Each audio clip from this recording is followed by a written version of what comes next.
যদি তুমি সূৰ্যৰ দৰে জিলিকিব খোজা তেনেহলে প্ৰথমে সূৰ্যৰ দৰে জ্বলিব শিকা।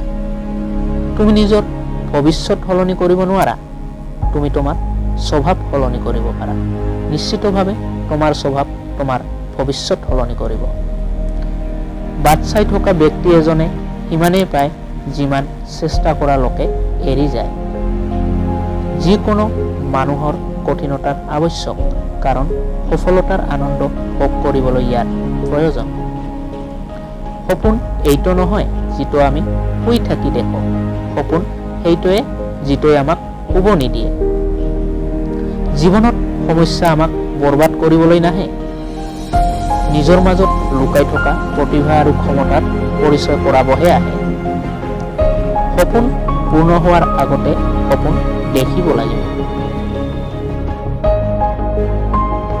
যদি ভিডিঅ'টি ভাল লাগিছে তেতিয়াহ'লে লাইক কৰিব, শ্বেয়াৰ কৰিব, লগতে চেনেলটো ছাবস্ক্ৰাইব কৰিব নাপাহৰিব।